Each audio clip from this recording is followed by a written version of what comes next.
Hi, good morning. I'm just here to introduce a couple of people. Maria Huijbregts is PT PhD, a physiotherapist with both service delivery and research expertise. She is Director of Knowledge Building at Family Services Toronto, where she is responsible for evaluation, research, and planning. She is strongly committed to building knowledge to better understand the work we do and its meaning for the people we work with. This knowledge matters when wanting to ensure resources are in place for those who often do not have access to adequate programs and services. Kelly McDougall, seated with Vanya here. Kelly is 43 years old. She grew up here in Toronto, specifically in North Etobicoke. Kelly likes music, movies, and helping those who can't help themselves.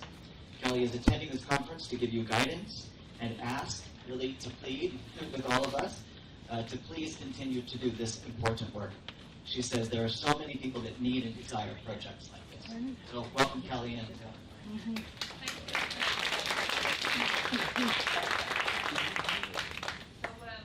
my name is Maria Huijbregts, and I feel very privileged that as somebody with a healthcare background and physiotherapy so far removed, or in many ways so different from the work we do here, that I've had the opportunity to learn. And if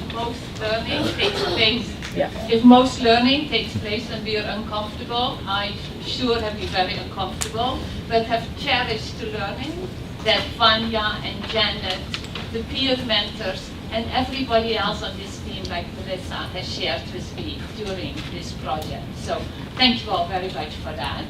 So I'm going to talk to you a little bit about the Counseling and Peer Support Project. I will be mostly talking about the research, and then Vanya will talk about the counseling work that was done in there. And Kelly will also speak to the experience of the peer support. So this, the conversation today is very briefly about the purpose of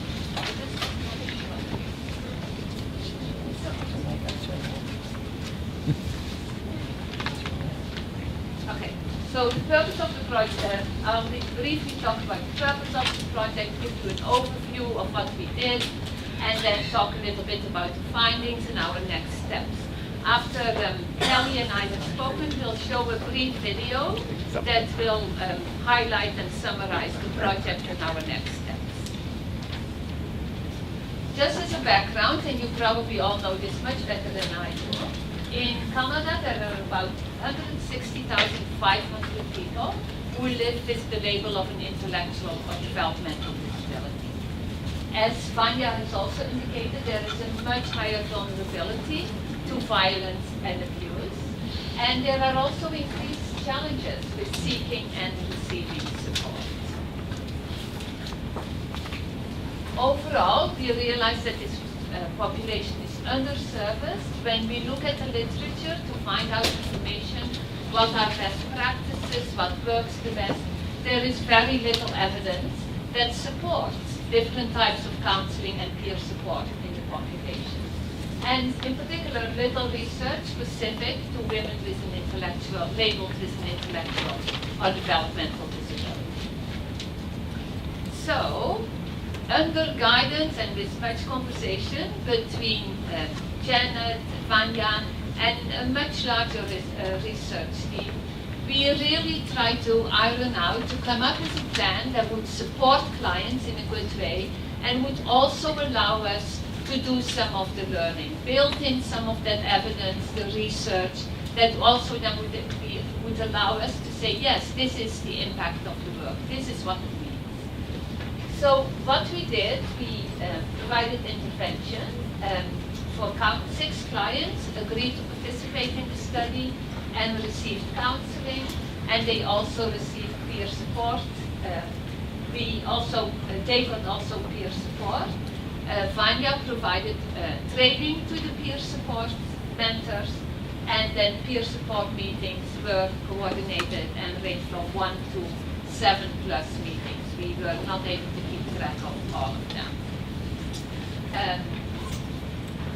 Vanya is now going to talk about some of the counseling activities that she was involved. Sure. Yeah.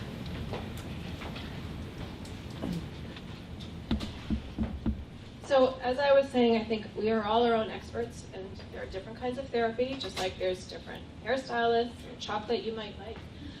But one thing I work on is working from a holistic place. So my main therapy modality is expressive arts-based therapy, which is why I'm really excited. The team from Vita is also going to be speaking about that this afternoon. And I use that as a way to build on stories, and I also implement narrative therapy in this work as a way to bring out those other stories that get hidden or squashed underneath some of the stories of trauma or where we feel shamed. So I used a balance of art-based therapy, movement therapy, narrative therapy, and also sometimes there was some need for therapy that was around emotion regulation and skill-based work. So I implemented some dialectical behavioral therapy when we were in times of crisis. Thank you. I don't know. I don't think this.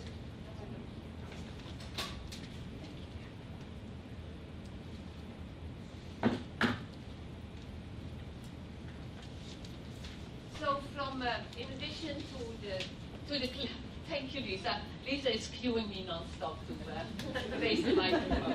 I'm a slow learner. So some of the activities were, of course, getting informed consent, and we wanted to make very sure that there was a distance between people coming for counseling and participating in the research activity. So we wanted to make sure that nobody felt pressure. So even though Vanya would tell the people about the study, she would not request their informed consent. We had an advisory committee meetings, and Melanie is here as part of that committee. We did a focus group with peer mentors, and with clients we did assessments as well as conversations. And then we had conversations with staff who participated in this project. So what did we learn from clients? They all spoke to how helpful it was to receive the counseling, to an opportunity for them to talk about the difficult topic, and how for many, their interactions with Vanya became the first opportunity they had to talk about those very difficult and challenging experiences. Quite a few of the clients didn't only do the verbal counseling, they also were involved in art therapy or clay therapy, and they really loved that. Coloring was also identified as a very important and calming and anxiety-reducing activity.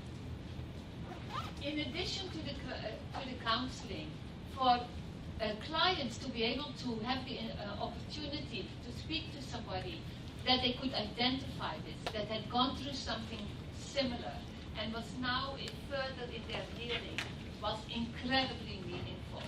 Every client I spoke to, even when the peer mentoring did not work out in a perfect way, they really highly valued that opportunity.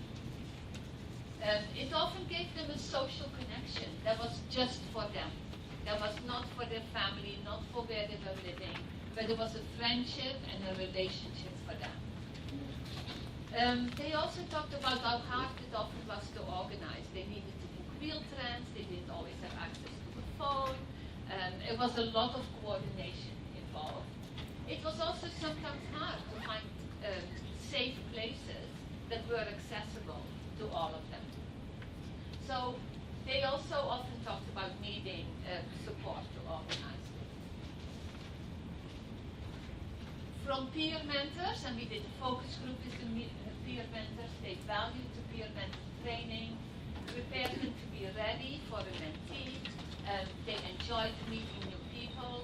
Some of the people also talked about how it gave them a new sense of purpose in their life and a different purpose, feeling that they really made a contribution. They appreciated the connection with another person, with a shared experience, the opportunity to give back. We are often very reluctant to ask people to participate in research because we think it's an imposition.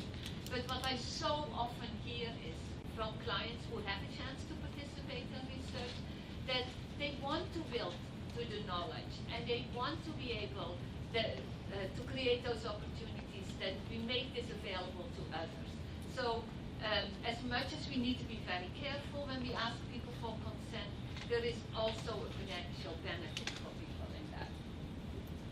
They also talked about it wasn't always easy to find the right tone for a conversation or the right topic that both people could connect with at that particular time.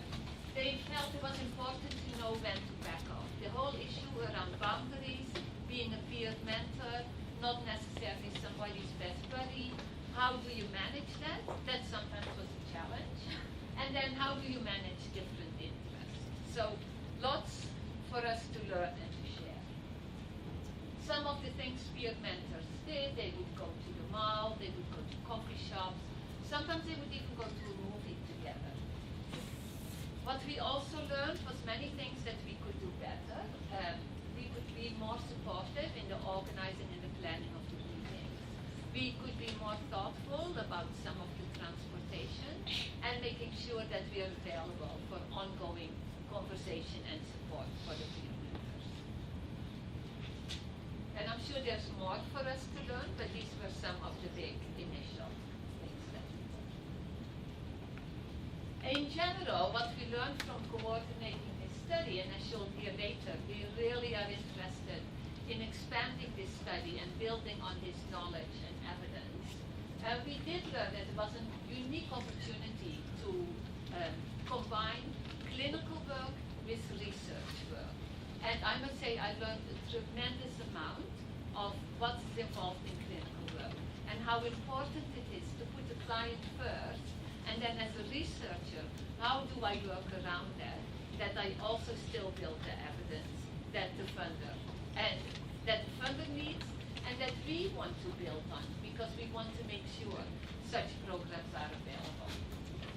So supporting both the therapeutic and the clinical work, the coordination of peer mentor meetings, and maybe to identify different models of peer mentors, and then the data collection, the timeliness, the travel, making sure it's relevant and that it's meaningful.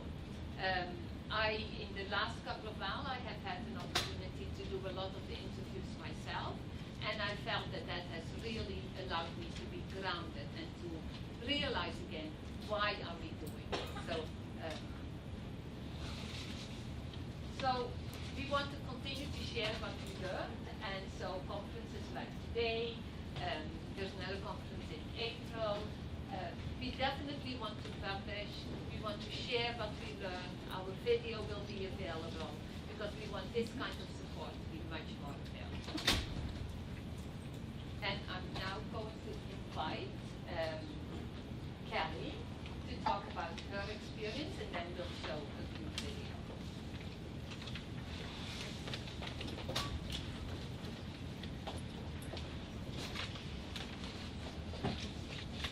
Thank you and good morning.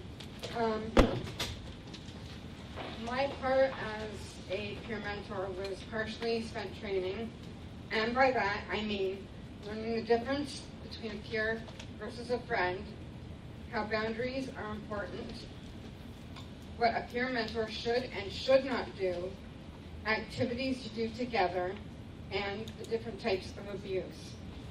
The activities we did were activities on all about safety, if I had a superpower, ending the cycle of violence, and lastly, salt pouches. It's important for those coming to seek guidance and counseling to have a peer mentor due to they need to have someone they can lean on, talk to other than their counselor, spend time with, and do fun activities together. I spent my time with one of my peers going for coffee and shopping, and the other I spent talking with, walking around the mall, and just letting her know that I was there for her and not just for myself. One of the other peer mentors spent her time with her peer talking and going for coffee. The obstacles that are faced between peer mentor and peer are travel at times because you're coming from different sides of the city. Outside situations, there could be emotional stuff going on with her or with myself, family issues, and lastly, the clash of personalities. Sometimes as the researcher has just noted is that sometimes you just don't get along. There are things that you can't find a common ground with. My experience of being a peer mentor has meant that I get to pass along the wisdom, empathy, and compassion that I have learned from my upline to the next generation. I want the next generation to know and understand that they are not alone in their struggles. There are agencies, counselors, and peer mentors out there. You just have to seek out the right agency, counselor, and peer mentor who understands you and empathizes to you, your needs, wants, and dreams, and shows you compassion. Not ones that tell you what to do, ones that will encourage, stand by you when you know what you want and know that your dream is there. My time as a peer mentor was an exhilarating learning experience, and in my eyes, more agencies need to continue with this project and others, and it is important, needed, and wanted by those sitting on this panel today and elsewhere who are either afraid to speak out or can't speak for themselves. Thanks for listening.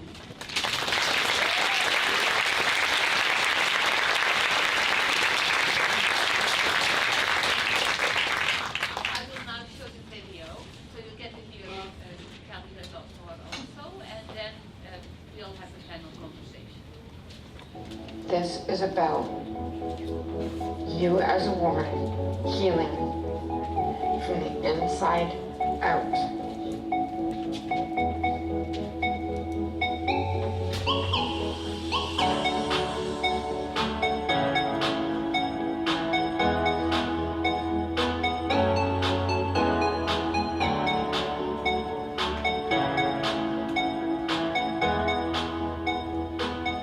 For me, it's all about making sure that our practices make a contribution and make a difference. And in this project, I have realized a bit more where we make a difference and how we can make a difference in a meaningful way for people.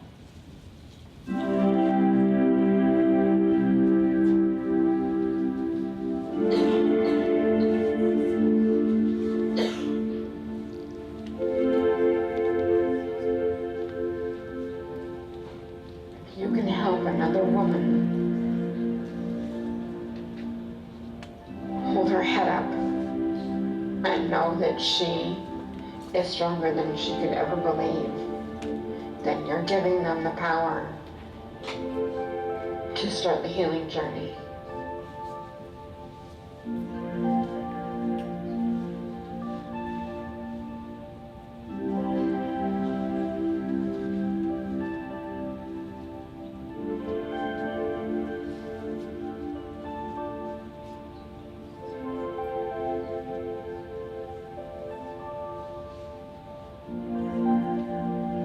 I was given the number for an intake worker. I went to see him and he gave me the number for family services.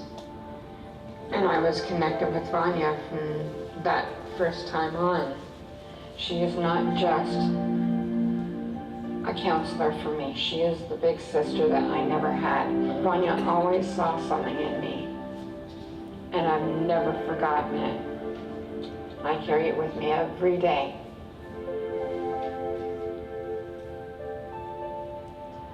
Kelly first came to me with her shoulders bent, her eyes looking down, and a lot of sadness.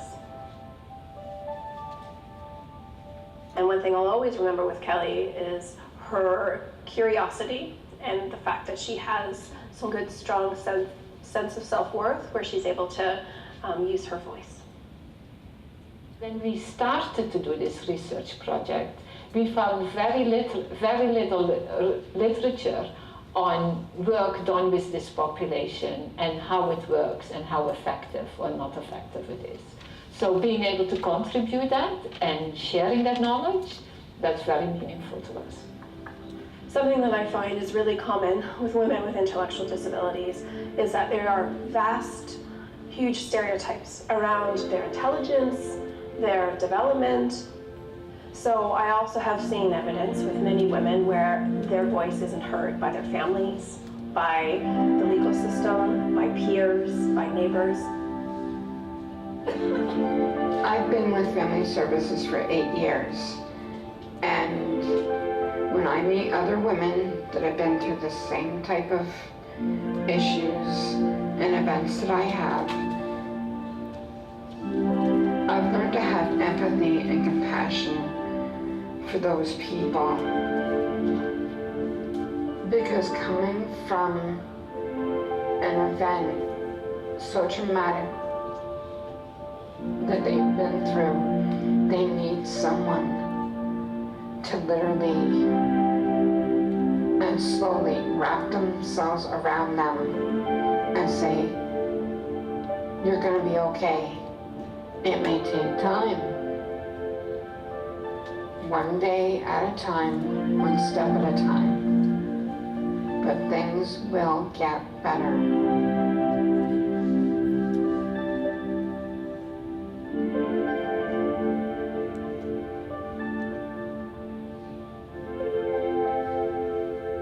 Based on the findings and the positive experience of the participants, we would like to expand this project to different communities, not only in downtown Toronto. So we are actually actively looking for additional funding to do a study that would involve not only FST, but also other organizations that serve similar populations and in different communities and different settings.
Everyone hear me? Yeah, okay.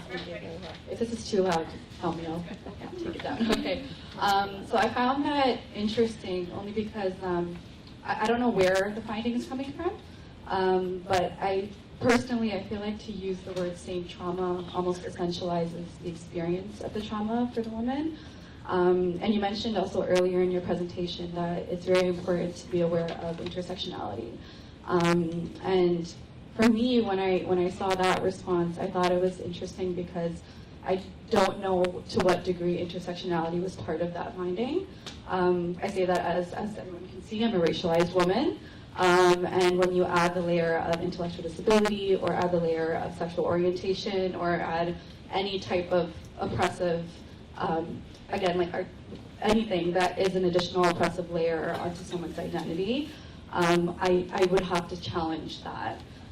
So, you know, again, like if I was Indigenous, if I was in poverty, if I was youth, I think that just for me, I just wanted a bit more clarity around it, and I don't know where the finding's coming from, so I thought if you knew, you could speak to that.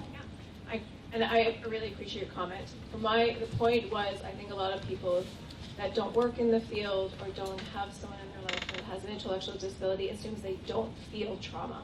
So it wasn't that they have the same, but that that they actually do experience post-traumatic stress and the impact of violence, as opposed to not feeling hurt.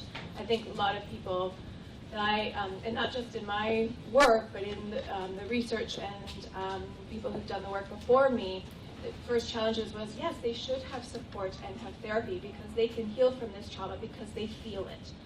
And so in that point, I do this exercise with people that don't work in the field and who are family members or in different settings, and that's still a stereotype that they don't feel traumatized by violence. So that's where I meant the same. But I really appreciate your point about the intersections, because absolutely there are the impact of a racialized woman who also has a disability will feel different types of trauma, but still feel trauma. So maybe when I change that or edit that, maybe it's not the same, but they feel the impact of violence as trauma. It's a good point. Hi, my name is Tara Bates. I'm a social club facilitator for Community Living Toronto. And this is more of a comment as opposed to a question. But I wanted to say that Kelly, hopefully I don't embarrass you too much, but what I want to say is that Kelly, I've noticed Kelly when she comes into the drop-in center to see us, her confidence is just so high. She walks in with her head held high. She's always willing to help individuals that she sees that may need a little bit more of the support. So I just want to mention that because it seems to me like the program that she was involved in is really, really effective. And I think that that's a wonderful thing. And Kelly, I just wanted to say thank you for all the help that you do for us. Thank you. If I can just respond to what she said, I have one thing to tell all of you ladies and gents that are sitting in this audience today. If you find the right agency, the right counselor, and the right programs to get into, what you see in front of you is because of this young woman right here. When I first got connected with family services and community living, I had been working and basically got to a point where it was physically harmful to me. I didn't know where to turn anymore. I got connected through ODSP to community living, which gave me James, who felt it was more, it would be better for me to have a woman to talk to, because usually women who are traumatized, whether it be physical, sexual, emotional, and psychologically, women usually connect more with women. And when I met Vanya, as you saw in the video, yes, I had gotten to the point where and I hate to admit this, I have tried to take my life twice before I met her. When I met her, she basically taught me meditation, taught me that I am important, and she got me involved with the Women Against Violence programs, which we met every year. We did different projects.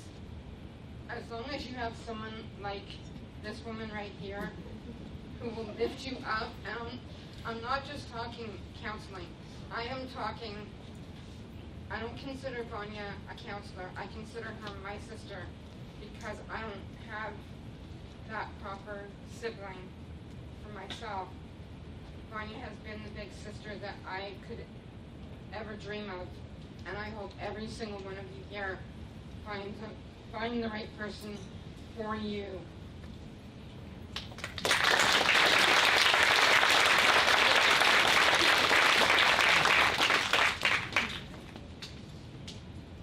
Any other questions? Oh, yeah.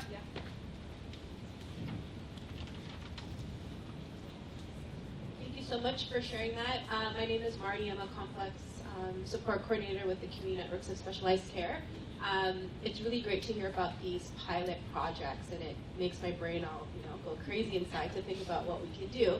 And I really do hope that funding is secured so you can continue this work. I'm just wondering, knowing that the project was kind of 6 clients and 5 peer mentors, how was the recruitment, was it difficult to recruit individuals to participate? And if so, how did you overcome those? How would you overcome those pieces if you were to try to partner with this or explore this a bit further?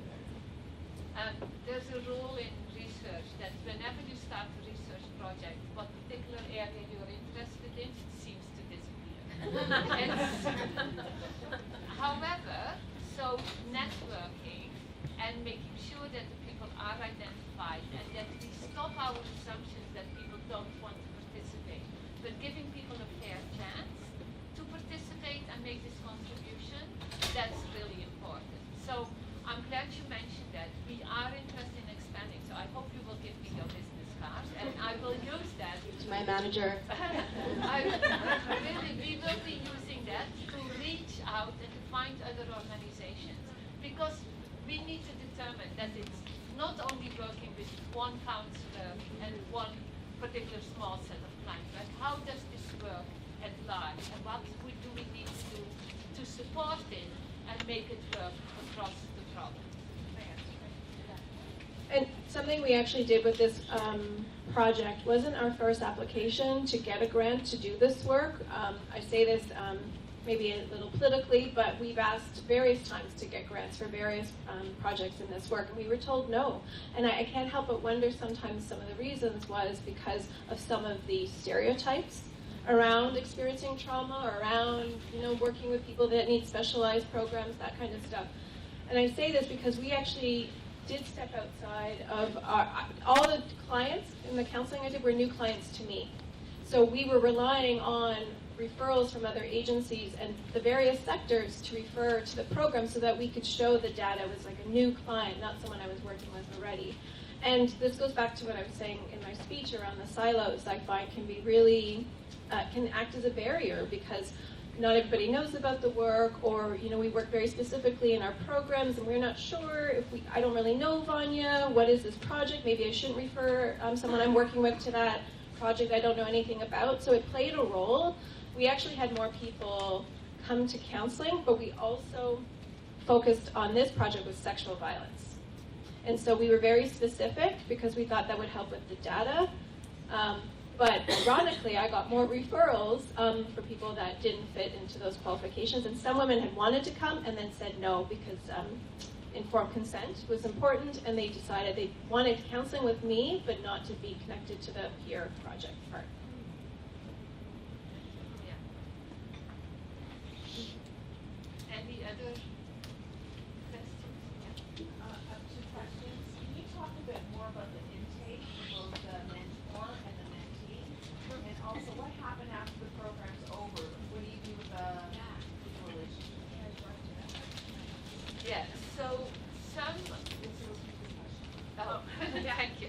So the first question. The questions are can you talk a bit more about the intake for the mentee and the mentor? And also what happened now that the program's over to those mentoring relationships? So I will begin with the last question, which is what do you do after the program is over? And so some of the clients are still receiving counseling, and some of the peer mentoring relationships are continuing. We have not actively discouraged that. It is a meaningful relationship to people, and they have a right to continue their own relationships. Counseling, even though as part of the research we had said we would do 10 counseling sessions, that we also had said that the clinical needs of the clients are more important, and so we've continued with the counseling when it was decided that that was important. Okay, sorry, I'm just going to interrupt. We do have just one more question, okay? Oh, yeah. She too. Sorry. Yeah. So for intake, as Vanya talked about, this was all referrals directly to counseling. She would then provide the counseling and then ask the client, would it be okay if one of us, researchers, would come and talk to the client about the possible research project, so that the clients kept their independence, that they didn't feel coerced in agreeing to participate in the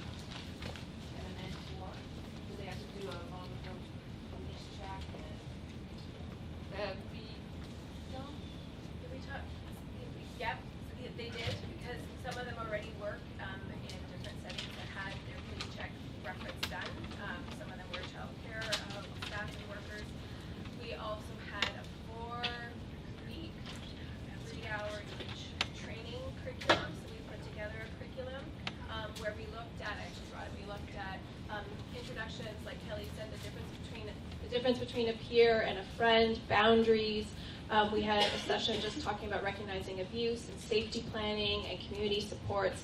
And then we also did a session on counseling, or like just those important ways to build rapport with a new person in your life. And then we also did a session on things to do in the community with your peer. And then we had monthly, for a year, monthly supervision as a peer support model. So the peer support mentors came in every month to tell me how they were doing. And we also had weekly check-ins if they needed that support. Yes, so there was, they could contact actually somebody from community living or somebody from FSC if they had concerns or just wanted to share something about their community. Hello. I also have a two-part question. Okay. Sorry. So the first part of my question, I work in the physical disability community largely, where we often talk about peer support, but it's not structured in a meaningful way. And even from what I've heard today, I see a lot of meaningfulness in that structure and providing those supports. So what would you say would be the most, what did you really think about when providing that structure, aside from obviously the trauma piece? What would be the most beneficial pieces there that I could bring back? And also, I know with other parts of the disability community, trauma is something that's difficult to talk about because there's a lot of language about resilience and self-reliance and independence and all of that. Did you find that also within the populations that you're working with, and how did you get around that barrier? Questions? Okay. So I'm just trying to remember the two questions. I feel like I'm present with the second one. Maybe you can speak to it too. But one thing that we had to make sure when we did the peer mentor intake process that they weren't currently in a situation that made them feel unsafe themselves. That they had to be in a place of some strength and a bit removed from their own lived experience of violence, because that helped them be a bit more present. But that's also why we put in place more regular supervision and check-in. So that was important. We also wanted to make it clear that they weren't counseling. That was what my role was. But because they had that same lived experience, we also wanted to help kind of highlight the commonness of this and the common humanity of it as a way to help the person that I was supporting as a client know that other people have experienced something similar. But they didn't always talk about it depending upon the pairs. A couple of the clients have been going through some really difficult times in this past year, so the peer mentors also provided just someone who cared about them when all the service providers in their life weren't around. So that was the other interesting thing that came out, was I know a lot of clients call me, I have a very long voicemail, they can call and leave me messages, I work part-time, and a lot of people in their life are service providers and family members. So we really wanted to build that mentor-peer friendship outside of working hours so that they can call that friend on a Saturday night after an argument with their boyfriend on a Sunday morning. So that it's kind of not structure, but that was really important. Melissa, I forget your first question. Language around independence, self-reliance, and trying to, and the reluctance to label trauma as trauma.